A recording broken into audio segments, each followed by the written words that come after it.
there was a really big and important West Ham news story yesterday. I don't think it went under the radar. You'll mostly know about it, and it was discussed, but it sort of got swept aside quite quickly yesterday, and that's because of the news of Jared Bowen missing, obviously, what's going to be a really, really big game, quarter-final, Europa League game, we understand that.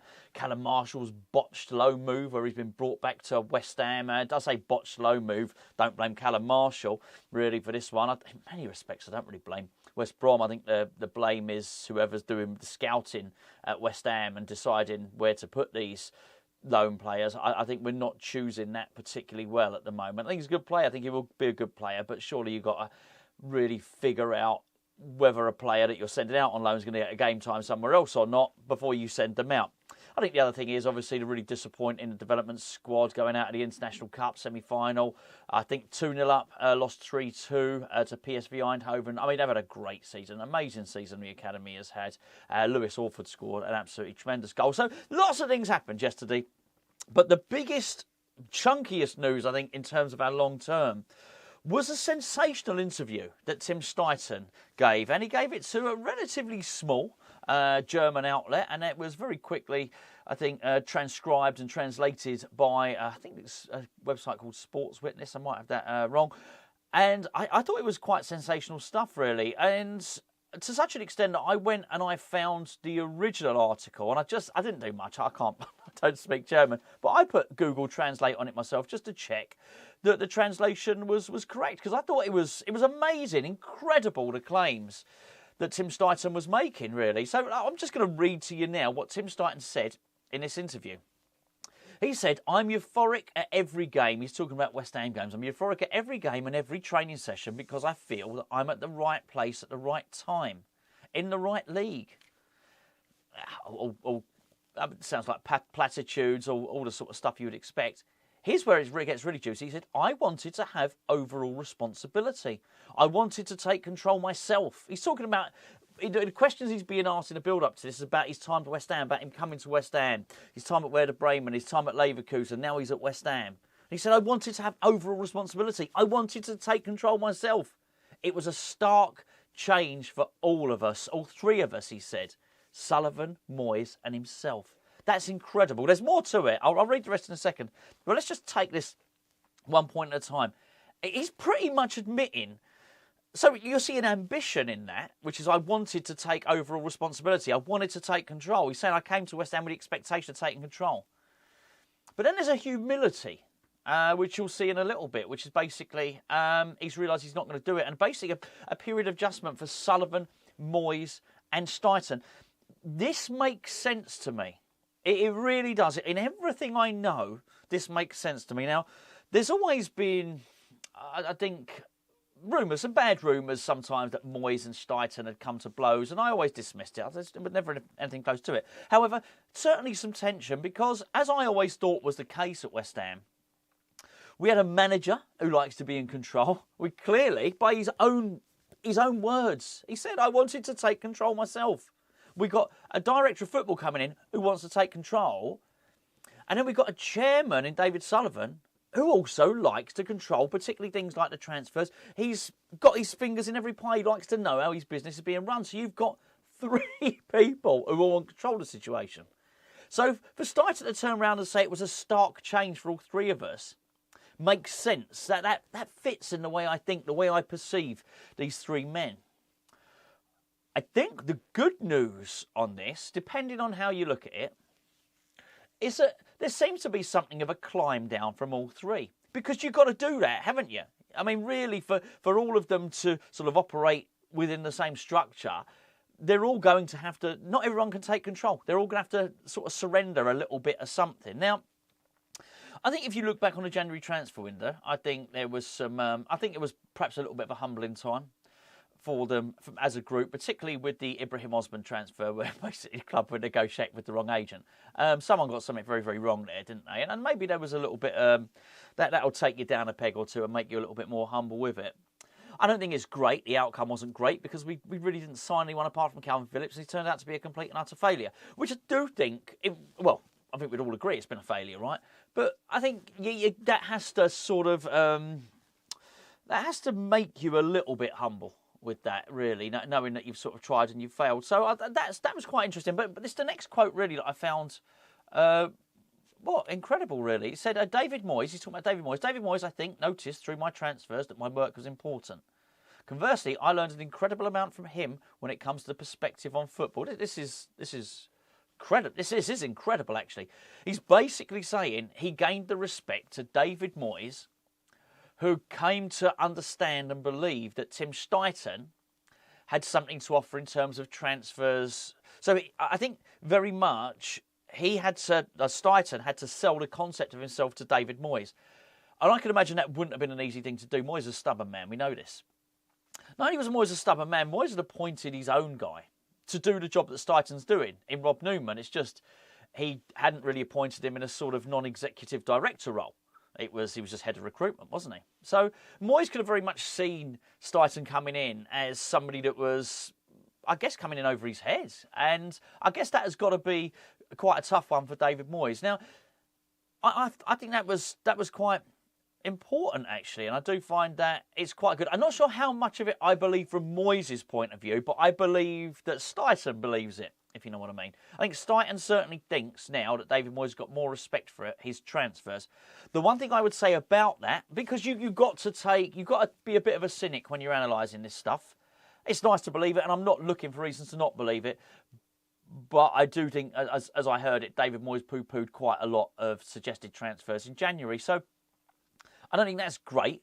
I don't think that completely endorses what Steidten's saying.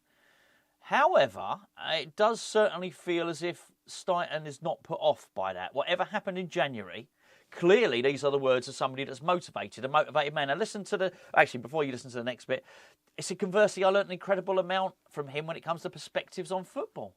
Well, this is really interesting because if David Moyes, well, it's not interesting if you want David Moyes to go next season, because I tell you what, I mean, I keep changing my mind on this. Every story I hear, I change my mind. He's going, he's staying, he's going, he's staying. It's hard to read this and not conclude that David Moyes is staying, by the way. But as I say, this changes on a daily basis.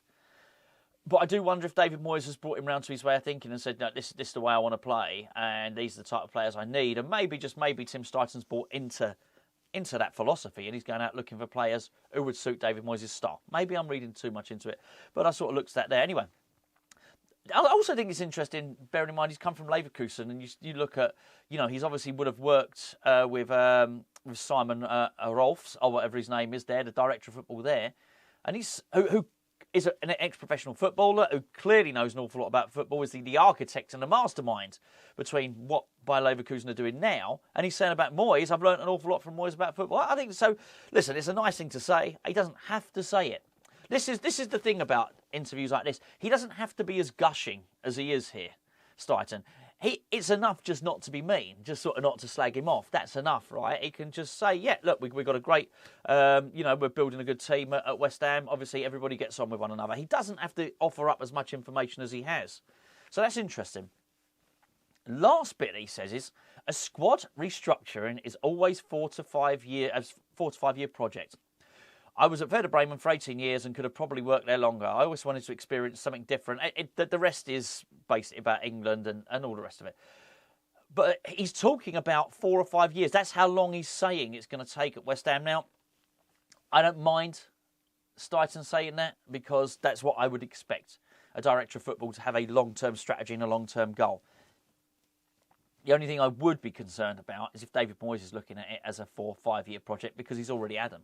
He's had 4 years. I'm talking about just a second stint as well. He's had it. We should be seeing a pinnacle. And do you know what? Maybe we have. Maybe you could argue you saw the pinnacle last season, mate. It was we won a trophy. Maybe he has to rebuild. Well, not maybe he has to rebuild. We definitely need to rebuild again with the second oldest squad in the Premier League. That much is clear. So yeah, I'm pleased Steidten is here for the 4 or 5 year project, and I think this is it. And I do wonder if this is part of the contract stalemate that we have with David Moyes here, which is, of course, he doesn't like the contract he's been offered, which is probably having his powers diluted in a contractual form. I mean, you'll remember the time when Alan Kirbishley walked away. Alan Kirbishley walked away because it was George McCartney and Anton Ferdinand had been sold from underneath his nose. And in his contract, he had in his contract that he would have the final say on transfers. Basically, West Ham broke that contract. Alan Kirbishley left, sued West Ham, and he got paid compensation. Simple as that, really. So, managers do have this stuff written into their contract. I can only assume that the next contract that's on the table for David Moyes does not have that allowance in it. So, maybe it's that. So, perhaps when Steidten's thinking of a 4 to 5 year project, maybe David Moyes isn't going to buy into that if Steidten's running things. I mean, maybe he's talking about this season when he's saying, well, look, we've all had to sacrifice a little bit, talking about himself, Moyes and Sullivan. Maybe when he's saying he's learned about a lot about football from David Moyes, maybe he's saying that in the knowledge that David Moyes is off. I mean, it's easy to say nice things about someone you know they're going. Well, funny enough, look at every single press statement you will ever hear from a club when they release a manager. And, I don't know why Bielsa's stuck in my mind, but it's almost a copy and paste. Leeds United would like to thank Marco Bielsa for all his hard work in getting Leeds United. He'd always have a place to come. He'll always have always be welcome back at Elland Road whenever, all that stuff. They all say the same thing. They all say the same thing. Chelsea would like to go on record as thank Thomas Tuchel for all his work at Stamford Bridge and blah, blah. Even though he's fell out with everyone, he's left. It's easy to say nice things about people when they're leaving. It's not so easy when you know you're going to be stuck with them forever. Maybe I'm being a cynic. Maybe you just take this at face value. And that is, he likes him. They like one another. And I'm a big one for that. I do prefer to take things at face value rather than look for conspiracy. But I thought this was quite stark. And the first bit that he came to West Ham and I'm going to take control. That's what he's saying. I'm coming here. I'm taking control. I'm taking over. And he got there and it wasn't quite what he thought. And do you know what? Fair play. If that's what's happened, he's climbed down and thought, it's not what I thought, but you know what? I'll buy into this. We've seen it before, of course. I've always thought both David Moyes and David Sullivan, I've said this for years now, for them both to agree, there'd been a lot of pride there. David Sullivan got rid of David Moyes after the first stint. David Sullivan would want to be proven right, and David Moyes would have felt hard done by. Both of them would have taken a dent to their egos, but I think what they probably thought they were doing they both thought they were doing the best for themselves and the best probably for the football club as well. So, I think there's certainly as much as, they've all got a reputation. Clearly they're all pragmatists to one extent or another. I just found it incredibly interesting. And I was pleased to hear it. Because it means Steidten's staying. And I think this is really important, particularly when you look at what Leverkusen are doing. And, to have Steidten there and to have Steidten is what we're planning towards. And I think if what we want to do is sort of follow that sort of model, then him being here is really important. What it means for David Moyes staying, I don't know. And I'm pretty sure that a lot of our feelings on the manager or Steidten or anyone else is going to change a lot over the next 2 weeks. With everything that happens, both in Europe and in the league, we'll probably know an awful lot more. But yeah, anyway, I'd be interested to know what you thought. I thought it was a really, really interesting article. Just to reiterate, don't forget to join us at the Colour Factory on Thursday. Watch the game live. Myself and Gio will be doing a pre-match build-up show live on stage. No singing, no dancing, just West Ham build-up show, football talk. The thing we usually do on YouTube, we will be doing it on the stage. The Colour Factory. Is it Hackney Wick? I was working it out, actually. When I leave Hackney Wick, I reckon I can get from Hackney Wick to Stratford, actually quicker than I can walk out the stadium to get to Stratford Station because that ridiculous stop-and-go stuff that they have there. Come and join us. The tickets are in the link below. Go and check it out. If you want to be in the Hammers Chat section, because there are 2 sections, make sure you click the Hammers Chat bit. Links in the description below. Colour Factory. And I'll tell you what, a really good thing about this, if we do get through and we get through to the semi-final, if you come and join this event, you'll get priority for the semi-final. We were there for the final. It was absolutely heaving. It was a massive buzz. I'm looking forward to seeing so many of you there. In the meantime, go and click that link. And also, let me know what you think about this Tim Steidten stuff.